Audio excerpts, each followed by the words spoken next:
Hi, and welcome to the 100th interview in our Conversations with B'nai B'rith series. I'm CEO Dan Mariaschin. It's been an honor being your host through these 100 programs. Thanks for tuning in. And here's to the next 100. If you enjoy conversations like this one, make sure you subscribe to the B'nai B'rith YouTube channel and like us on Facebook to watch all of our latest interviews. And of course, visit our website, bnaibrith.org, to learn more about our humanitarian and advocacy efforts across the globe. Well, you can't write the history of baseball without its Jewish players, from Moe Berg to Ken Holtzman to Brad Osmus to Alex Bregman, who's playing in the World Series for the Houston Astros right now as we record this program. And if you didn't know that the 180 plus Jews have played Major League Baseball over all of this time, well, join the club. In a new version of his 2009 book, The Baseball Talmud, the definitive position by position ranking of baseball's chosen players, author Howard Megdal illustrates that there is far more to Jewish baseball than Sandy Koufax and Greenberg, from the icons of the game to the players who got their big break but never quite broke through enough. Megdal's witty and in-depth historical narration of Jewish baseball in America definitively addresses the greatest Jewish major leaguer of all time debate. Everybody's participated in that, Koufax or Greenberg, but also delves into the stories of other lesser-known Jewish players who have impacted America's national pastime. We're grateful to have Howard with us to speak about the Baseball Talmud, what inspired him to write the original book and give it a 2022 refresh, the mark Jewish players have made in baseball's rich history, and much more. Howard Megdal is a journalist, author, and editor who has worked hard over his career to equalize coverage between both men's and women's sports while covering baseball, basketball, soccer, and other sports. He's the founder and editor-in-chief of The Nine newsletter, a daily newsletter covering 5 different women's sports, and The Next, a 24/7 women's basketball outlet. He's a freelancer for numerous publications. You read his work in the New York Times, the Washington Post, 538, and Forbes. And in addition to the Baseball Talmud, his books include Wilpon's Folly, Taking the Field, and The Cardinal's Way. Howard, great to have you with us today. We appreciate your joining us for this conversation. And delighted to be here, and congratulations on your milestone. Honored to be your 100th guest. Well, as I mentioned, you published the original Baseball Talmud in 2009. So why publish a new version in 2022? Since 2009, what has changed and what has remained the same? And have the last 13 years changed your perspective on the game or any contributions by Jewish players? And perhaps this may be one of the keys to writing the new book. What role do statistics play in all of this? Well, it's a terrific question, and the answer is severalfold, right? There is the element of the fact that research has changed and developed in such a way that I am able to get deeper into not just the players and their stats themselves, but who they were as people. We have access to publications that allow us to tell full stories, to flesh out lives. And that was something that was critically important to me. The stats themselves, of course, have developed dramatically over the past 13 years, and we're able to, better than ever before and across different disciplines, pitching, hitting, and fielding, be able to compare between errors. And as we kind of look at the ways in which we can compare players and try and understand their roles within larger baseball history, we're able to do it more fully than before. But there is a third element, and it's something that makes me particularly grateful to be here talking to you, and that is the role of Jewish life in America, and that we are living at a time in which people feel freer than ever before to spread conspiracy theories about our people, and there is an effort clearly gaining steam to marginalize the Jewish people. And to be able to tell these stories, at the end of the day, the book is not about combating that expressly, but the book is about making sure that we are telling the stories about the importance, about the role that Jewish people have played all over America and all throughout our history. And certainly in America's game is a very important place to do it, in my view. Just a broader macro question, Howard.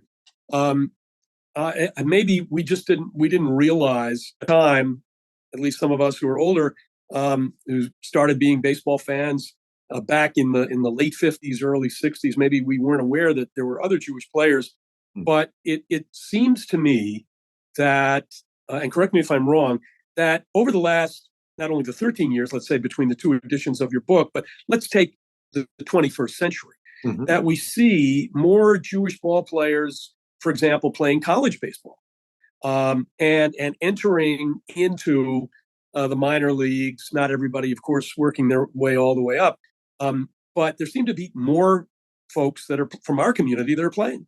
I think it's hard to say. There's been ebb and flow, and the story of Jewish players in baseball dates back to the very beginnings of the sport. A man named Nate Birkenstock in the late 1870s played with the Philadelphia Athletics. People credit George Wright with being the oldest baseball player, professional baseball player on record, but that's not entirely true. Nate Birkenstock was born in 1831. George Wright, was a relative youngster, was born not until 1833.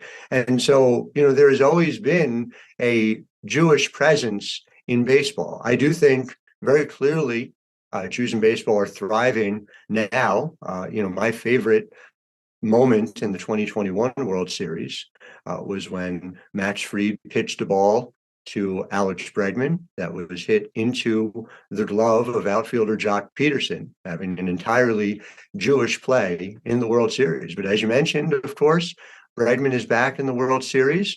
Garrett Stubbs, the backup catcher on the Philadelphia Phillies, is in the World Series for a second consecutive time on two different teams. He was in Houston last year.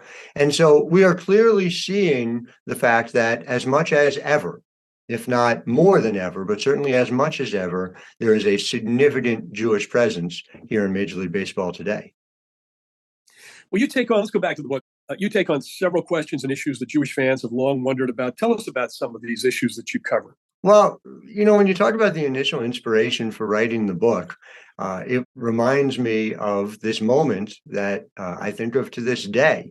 And it was when I was still in college, and there was an argument over whether Hank Greenberg or Sandy Koufax is the greatest player in Jewish history. And there is a very good argument to be made for both. They are fundamentally as different as could be. Greenberg was a hitter during the hitter's era.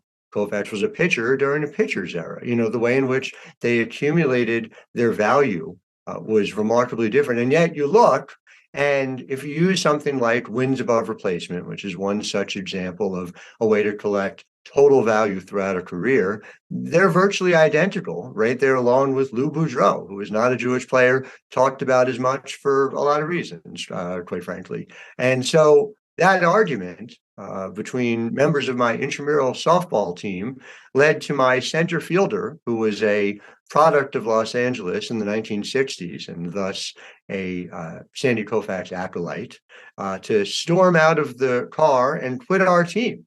And so to get to that point, really sort of inspired in my mind, this is something that's always mattered to me, but clearly there is a way in which this matters beyond Koufax and Greenberg, beyond just my own household. And so, answering questions like that, answering questions like, what does the all-time Jewish team look like? And there's a significant update in this team. We have Bregman now as the standard bearer at third base, overtaking one of the great Jewish players ever, who had the greatest single season in Jewish baseball history, in Al Rosen. And so trying to establish those ideas and hash them out and start the conversation, because that's what it ought to be. This ought to be something we enjoy doing, rather than saying, well, this is the end of the conversation. Not that any book could do that. Well, I wanted to ask you about the debate, but since you raised the debate, let's talk about that, and then we'll go back to the book. So I was in high school for the famous Koufax decision, right, not to pitch on Yom Kippur. I was, believe it or not, a Yankee fan, but very proud, as you can imagine. We were all so proud Sandy Koufax for doing that. It was, it was a major step, I think, nationally. Here's a guy who's really at the top of his game. He's the greatest player in the league at that particular time. And notwithstanding, being a Yankee fan and coming from a family, many of whom were Brooklyn Dodger fans and never forgiving the Dodgers, what an important step that Koufax made. And yet, Greenberg actually was the predecessor on that particular issue. Tell us about the decision that Hank Greenberg made, because he played in a couple of postseasons where he had a Yom Kippur issue and he also had a Rosh Hashanah issue, and where he may have was, at least in terms of Rosh Hashanah, I think he may have gone to synagogue in the morning and then played in the afternoon. Tell us about that as we consider the debate of who was the greatest. With special dispensation by a rabbi, I may add, who presumably was a Detroit Tigers fan and understood the value of having Greenberg in the lineup as well. But, it's true. The Koufax moment is an iconic one in Jewish American life. But it does come 31 years after what Hank Greenberg did. And I would argue Greenberg's moment was even more of a challenge before we even get to the specifics of the fact that Koufax spoke specifically that Greenberg's decision helped influence his decision in 1965. But Greenberg, and let's just put it in some historical context, he is a young player. He has not fully established himself as a star yet in 1934, and the Detroit Tigers are battling your New York Yankees down the stretch for the 1934 American League pennant. And Greenberg is trying to make this decision at a time and place that is perilous for Jews in a way that goes far beyond just your normal concerns for Jews in American life. This is the year after Adolf Hitler takes power in Germany. This is happening in the city of Detroit, where the vicious anti-Semite Henry Ford looms large and in many ways built that city. He is doing it when just up the road in Royal Oak, Michigan, Father Charles Coughlin is making often anti-Semitic sermons on the radio that are broadcast around the country and around the world. And so for Greenberg to be such a public Jewish figure in that moment and making the choice of his Jewish heritage over the Detroit Tigers carried real risk. It carried real risk. And so for him to And maybe it helped that he played on Rosh Hashanah, because he not only played, he had 2 home runs and the Tigers beat the Yankees 2-1. And maybe that bought him some extra credit with the fans of Detroit. But he was celebrated in the Detroit Free Press for it. It further cemented him as an icon. And again, it goes back to the thing that I love, that I see over and over again in these stories. It cemented us to him. Hank Greenberg was not an especially observant Jew.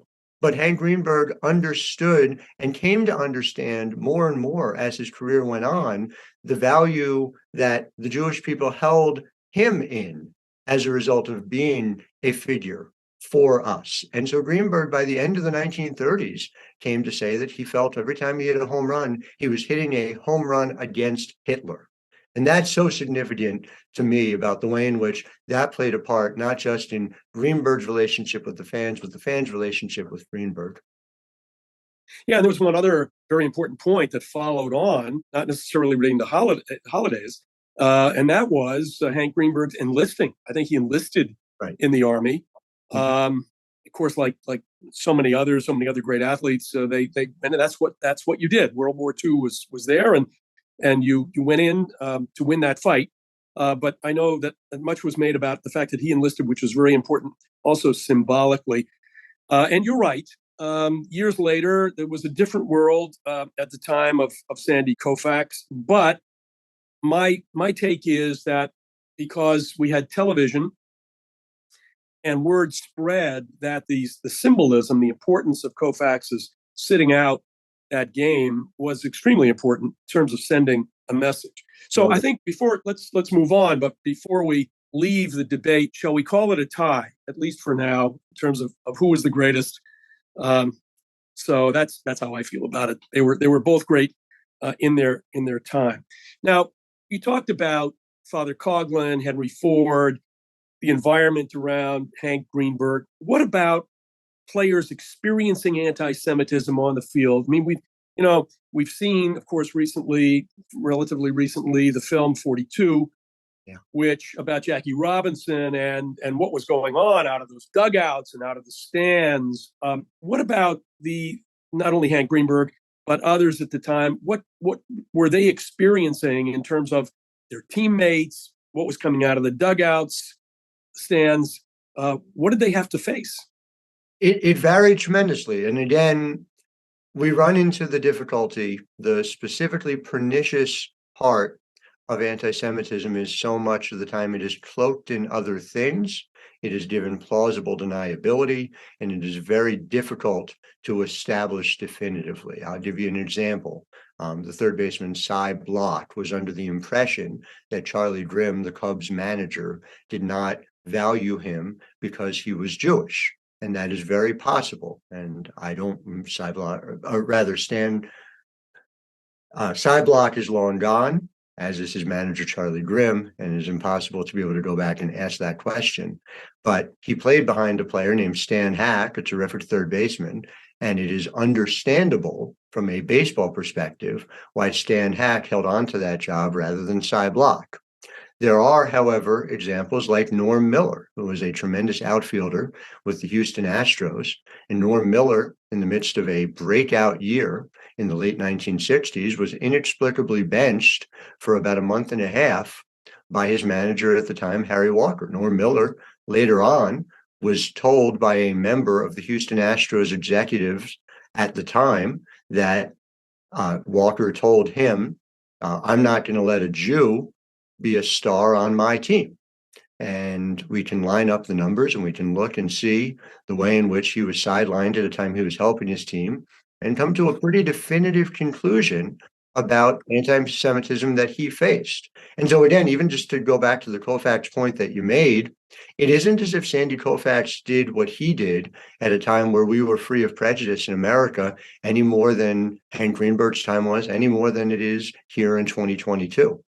In your research, did you notice a turning point when Jews became more widely accepted in baseball that may have coincided, let's say, with how Jews were viewed generally in the general public? Look, right now, here in 2022, we're facing a tremendous upsurge in anti-Semitism globally, and right here in the United States. It's very clear. Again, very hard to compare eras. But we're living in the internet age, just as Koufax was in the television age. We're now in the internet age where this kind of hatred is just spewed out through social media, et cetera. But in terms of baseball, because, for example, the Boston Red Sox had, and again, remind me of the year, I think it was 2006, had 4 Jews on their roster. You had mentioned in a conversation we had before we did the program that was it the 1946 Giants, New York Giants had 5 Jews on the roster. At what point was there greater acceptance, do you think? And did that reflect anything broader, or was it simply these guys are good? We've got a roster of 24, 26 players, and we got to fill it out. And we got to fill it out with the best possible players. How did that work? The former question as to whether there was a turning point, I would argue not so much, but it illustrates the latter point, which is to say that attitudes towards Jews in baseball, and I guess this shouldn't be a huge surprise to us, mirror attitudes towards Jews in America. And so in terms of how often Hank Greenberg would hear slurs at a time where it was more customary to do so out loud, that changes pretty dramatically in the subsequent decades. You and I both, I think, see a moment in which people are freer than they have been in quite some time, certainly in my lifetime, to speak about us in derogatory and false and defamatory ways. My worry is that the players we see now in the major leagues and who are coming up are potentially going to face more of this in the years to come, simply not because of anything to do with baseball specifically, but because of Jewish life in America. And so again, and throughout the book, in ways, frankly, both happy and sad, you see the echoes of Jewish life in America in the way in which we are a part of baseball. Well, let's talk about you cover 180 plus players. Let's talk about a few of your favorites. Sure. I grew up, became a fan as a 9-year-old at the end of the 50s. So in my time, there were the Sherry brothers, Norm and Larry, catcher and pitcher. There was Barry Latman, who was a fine pitcher, played for the Indians and the White Sox, and then later on, of course, Art Shamsky and Ron Bloomberg. What about you? Now you've covered 180. Who's besides Greenberg and Koufax? Who's in your pantheon? And you're asking me like I have to choose between my children. This is a very difficult thing. There are those that stand out for nicknames, for instance, that I am very fond of. I love the fact that Moe Solomon was the rabbi of SWAT. I love that Mike Epstein was known as Super Jew. And my favorite, I think, of all is Barney Pelty, an early 20th century pitcher who was known as the Yiddish Curver. And so I'm particularly fond of those. I am obviously a huge fan of the life that Moe Berg led, not just as a baseball player, but as a spy for this country, and perhaps as critical as a contestant on the game show Information Please. So he's somebody who I've always thought very highly of. And then, of course, there are those who I've had the privilege of covering myself through the years, whether it's Bregman, whether it's Sam Fold, who is now the general manager of the National League champion Philadelphia Phillies, whether it's, somebody like a Gabe Kapler, or, I had the chance to meet Gabe Kapler's father before a game at Yankee Stadium and got to hear about Jewish life in the Bronx, or even somebody like Ruben Amaro Jr., who goes about proving statistically that there is an advantage to having a Jewish mother. Ruben Amaro Sr. also played in the league, was a fine outfielder. A fine ball player. Yeah. Fine ball player, absolutely. But Ruben Amaro Jr.'s production was about 17% better across the board, the product of a baseball player and a Jewish mother. And I just don't think you can argue statistically against the advantages of having a Jewish mother. And while we see so many players choosing performance-enhancing drugs and other things through the years, having a Jewish mother is something that they obviously should have done instead. Let's go back to players for a second, and Jews and baseball writ large. They say that basketball is a city game. Baseball was the national pastime because it could be played everywhere. It could be played in a cornfield. It could be played down a crowded tenement street if you lined up your bases right. So the game produced players from all over. But today, again, with saturated media coverage of every sport, and now we have to include soccer in this because so many young people are playing soccer, and everything is televised at any hour of any day. If you've got the right system, you can just keep watching one sport after another. But baseball, I remember, a good part of my family, I was raised in New England, but a good part of my family came out of Brooklyn, and they were really dedicated Dodger fans. In fact, in the interest of full disclosure here, I had a first cousin, much older than me, who played for Harvard. Was a fine basketball player, actually played in the NBA briefly, who played for Harvard against Yale. And his daughter told me that he saved a box score where he had a check mark next to George H.W. Bush, because Bush was the first baseman on that team in 47 or 48. And my cousin was a shortstop. Now, I'm told that my cousin was being scouted by the Dodgers because the Dodgers were always looking to have a Jewish player with that big Jewish fan constituency. What do you think? Does baseball have that attraction, not only for Jews, but generally speaking today, that it had? And if not, why not? Well, to your point about the Dodgers, and this is true, I think, throughout New York, there was a desire to tap into a Jewish fan base. The Dodgers specifically, in the 1954 Sporting News, it gave me this fact, and it just blows my mind.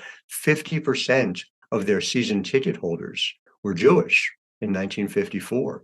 And so that doesn't surprise me in the same way that though Sid Gordon never played for the Dodgers and in fact played some of his best years with their arch rivals, the New York Giants, they honored Sid Gordon at Ebbets Field, which again reinforces that kind of connection. It's in a moment where there is a Brooklyn professional team that is finding it, at least as time of this taping, necessary to continue to employ somebody in Kyrie Irving who spewed anti-Semitic tropes all over his social media.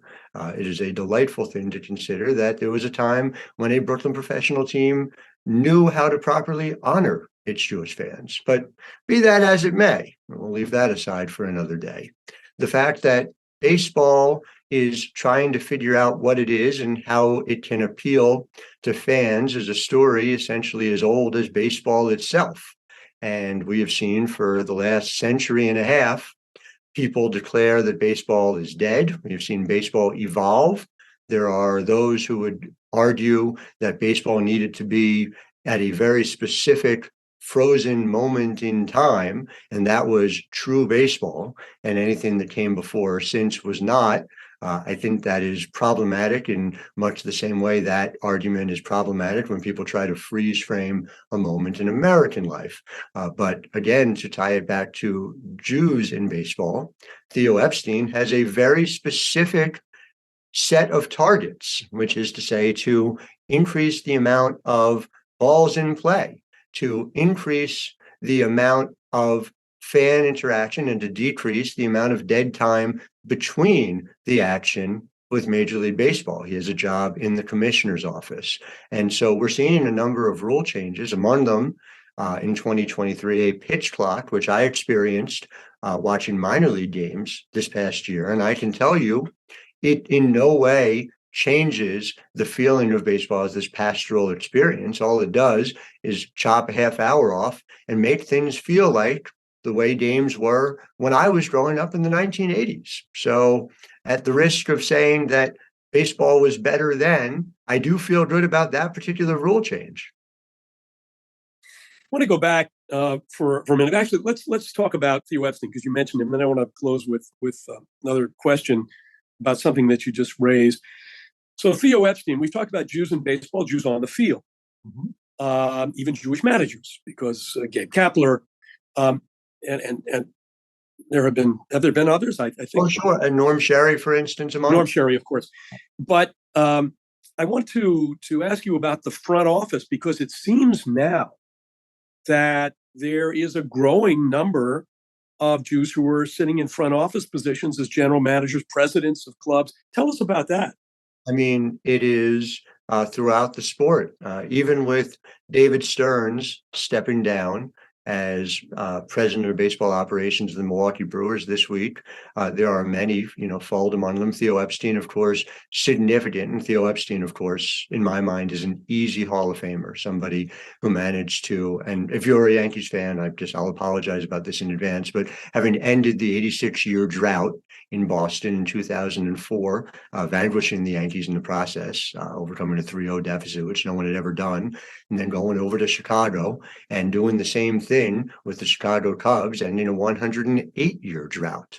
And so there are Jewish figures, though, throughout this game, and there are up-and-coming Jewish figures as well. The great Yves Rosenbaum, who is a consultant on the Baseball Talmud, was recently promoted to assistant general manager of the Baltimore Orioles. And what I love about Eve's story is that at her bat mitzvah, her gift from her parents was a present of a membership to the Society for American Baseball Research, which is a wonderful organization.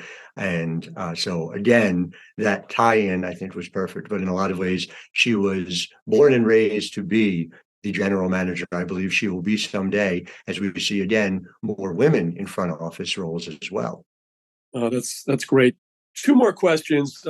First one, touching on something that you alluded to a little bit earlier. Ultimately, you make the connection between Judaism and baseball, not just as a part of American culture, but as a manifestation of the workings of the religion itself. Can you shed some light on those links? Well, I think we see it. I would go a step further. I think that the Jews that we are seeing engage with Jewish baseball reflect even changing demographics here in American life. We saw multiple Orthodox Jews get drafted in last year's MLB draft. And so there is, of course, a growing Orthodox population here in America as well. And so I just think we see this again and again in the same way that Maury Arnovich, 85 years ago, the son of a rabbi, is in fact a professional Jewish baseball player, in the same way that Lou Limmer, who was known as the Babe Ruth of batting practice, another wonderful nickname, after his time playing baseball, became the president of a synagogue. There are just these reflections, and Jewish baseball players are not segmented off into some section of American life. It is significant, and the connections, I think, are endless between how Jewish life in America works and how Jewish life in baseball works. Well, finally, what do you hope readers will take away from the Baseball Talmud, the new edition? That there is a lot to Jewish life in America, that there is a good time to be had by embracing it and by going forth and speaking up and speaking out about the role that we as Jews play in American life, not just in baseball, but across the board, to understand that there are people who are loudly shouting about us taking a step back, a step down, a step out of the spotlight. And it is more important than ever that all of us, with pride and with the facts, make sure that we are a forceful counterweight to this growing menace. The Baseball Talmud, the definitive position-by-position ranking of baseball's chosen players, the 2022 edition by Howard Megdal, is available wherever you purchase books. Howard, you've done a wonderful service, not only to the game of baseball, but to all the Jewish major leaguers by exploring this uncharted territory. You've truly helped rewrite the history of Jewish baseball in America. I'm glad we could do this. Thank you again for being with us, and best of luck with the book. Absolute pleasure, Dan. And here's to many hundreds more conversations for you. Thanks. Our appreciation to author Howard Megdal for guiding us through the fascinating and underappreciated history of Major League Jewish baseball in America. And of course, thank you for tuning in to our 100th interview in B'nai B'rith's Conversations series. Now, if you enjoyed this discussion, make sure you check out all of our programs by subscribing to the B'nai B'rith YouTube channel and liking us on Facebook. And be sure to visit our website, bnaibrith.org, to learn more about our important work, including our efforts supporting Ukrainian refugees, as well as those still within Ukraine's borders more than 8 months into the war. For my guest, Howard Megdal, and for B'nai B'rith, I'm Dan Mariaschin. Join us again soon.